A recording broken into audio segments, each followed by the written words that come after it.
everyone. In last lecture, we have discussed about types of vectors. That was part 1, in which I told you about unit vector, equal vector and negative vectors. Now, we are discussing about remaining vectors. This is part 2. Now in number 4, co-initial vectors. Co-initial vectors defined as the vectors are said to be co-initial if their initial point is common. जैसे आप यहाँ देखिए ये दो vector है, vector A vector and B vector. ये O से P है ए वेक्टर और ये O से Q है बी वेक्टर. बट आप ये देखिए इसका O से P हो या O से Q हो, O जो है वो एक कॉमन पॉइंट है और ये क्या आपका इनिशियल पॉइंट. O से P में O इनिशियल पॉइंट है, O से Q में भी O इनिशियल पॉइंट है. तो A vector and B vectors कैसे वेक्टर्स हो गए, आर को इनिशियल. को इनिशियल मीन्स है जिसका इनिशियल पॉइंट कॉमन हो. ठीक है, सिंपल है ये. Next is collinear vectors. हम जानते हैं कोलिनियर पॉइंट्स क्या होते हैं. कोलिनियर पॉइंट्स ऐसे पॉइंट्स होते हैं जो एक लाइन में हो, इन अ सिंगल लाइन. जैसे ये 3 पॉइंट्स है ए बी सी, तो ये कैसे होंगे अगर एक ही लाइन में, तो ये कोलिनियर पॉइंट्स होते हैं. वैसे ही कोलिनियर वेक्टर्स को हम ऐसे डिफाइन करते हैं, these are those vectors which are having equal or unequal magnitudes and are acting along the parallel straight lines. इसका मतलब क्या है, जैसे ये दो वेक्टर्स है, ये ए वेक्टर है ये बी वेक्टर है. Both are in same direction but having different magnitudes. लेकिन ये एक ही लाइन में है तो ये को लीनियर वेक्टर्स होगा. यहां पे आप देखिए ये दो वेक्टर्स हैं, सेम डायरेक्शन में है बट मैग्नेटिक जो है जो उनका मैग्नीट्यूड है वो क्या है, डिफरेंट है. लेकिन ये भी हम कोलिनियर वेक्टर्स ही कहते हैं. ये दो वेक्टर्स देखिए ये पैरेलल वेक्टर्स हैं, पैरेलल लाइंस में, इनकी डायरेक्शन अपोजिट है लेकिन इनका मैग्नीट्यूड क्या, सॉरी इनकी डायरेक्शन अपोजिट और मैग्नीट्यूड भी डिफरेंट है. तो ये कैसे कहलाएंगे, कोलिनियर वेक्टर्स.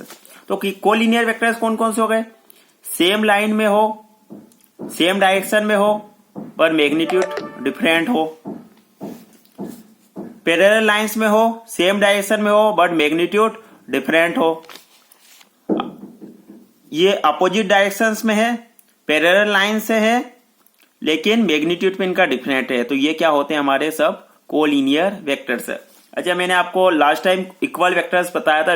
इक्वल वेक्टर्स क्या होते हैं, जिनका मैग्नीट्यूड क्या हो, सेम हो और डायरेक्शन भी सेम हो. तो क्या ये कोलिनियर वेक्टर्स हो सकते हैं, हाँ हो सकते हैं, क्योंकि ये कोलिनियर वेक्टर्स है जिनका मैग्नीट्यूड सेम हो सकता है या नहीं हो सकता है. तो आपके जो इक्वल वेक्टर्स है वो कोलिनियर वेक्टर्स हो सकते हैं बट ये नेसेसरी नहीं है कि जो आपके कोलिनियर वेक्टर्स हो वो इक्वल वेक्टर्स हो. ठीक है, तो ये होते हैं कोलिनियर वेक्टर्स. नेक्स्ट है आपका कोप्लानर वेक्टर्स. कोप्लानर का मतलब होता है इन अ सिंगल प्लेन. तो इसको हम देख लेते हैं. These are those vectors which are acting in the same plane. Plane का मतलब आप समझते हैं एक सेम सरफेस. जैसे हम यहाँ बनाते हैं एक्स एक्सिस, ये हो गया आपका एक्स एक्सिस, ये हो गया आपका वाई एक्सिस, तो ये हो गया आपका एक्स वाई प्लेन. क्या हो गया ये आपका एक्स वाई प्लेन. तो ऐसे वेक्टर जो एक ही प्लेन में लाई करते हैं, जो एक ही प्लेन में लाई करते हैं उसको हम बोलते हैं कोप्लानर वेक्टर्स. जैसे यहाँ पे आप देखिए ये आपका ए वेक्टर है, ये बी वेक्टर है, ये सी वेक्टर है. तो A vector, B vector and C vectors are acting in the plane of the paper. ये जो आपका पेपर है, ये जो प्लेन है इसी में ये लाई करते हैं. तो ये कैसे वेक्टर्स हो गए, हमारे कोप्लानर वेक्टर्स है. ठीक है, नेक्स्ट है आपका लोकलाइज्ड वेक्टर. लोकलाइज्ड वेक्टर और fixed vector. It is that vector whose initial point is fixed. It is also called fixed vector. जैसे मान लीजिए मैंने बताया था आपको, ये आपका एक इनिशियल पॉइंट है और ये कहीं पे आपका आगे चल के फाइनल पॉइंट होगा. तो अगर आपका ये इनिशियल पॉइंट फिक्स्ड है, फाइनल पॉइंट आपका चेंज हो सकता है, तो ये जो वेक्टर है ये कहलाता हमारा फिक्स्ड वेक्टर. ठीक है, नॉन लोकलाइज्ड वेक्टर और नॉन फिक्स्ड वेक्टर. ये क्या हो गया, it is vector whose initial point is not fixed. It is also called a free vector. तो ये फ्री वेक्टर है, नॉट फिक्स्ड वेक्टर है, नॉन लोकलाइज्ड वेक्टर है ऑल और सेम। तो अगर इसका इनिशियल पॉइंट भी अगर आपका फिक्स नहीं है तो ये कैसा वेक्टर कहलाता है हमारा, नॉन लोकलाइज्ड और फ्री वेक्टर्स। ठीक है, तो ये आपके जितने भी टाइप्स ऑफ वेक्टर्स हैं, बेसिक टाइप्स ऑफ वेक्टर्स, ये मैंने डिस्कस कर ली है। बाकी मैं आपको और नेक्स्ट लेक्चर में इसके बारे में बताऊंगा। ठीक है, थैंक यू।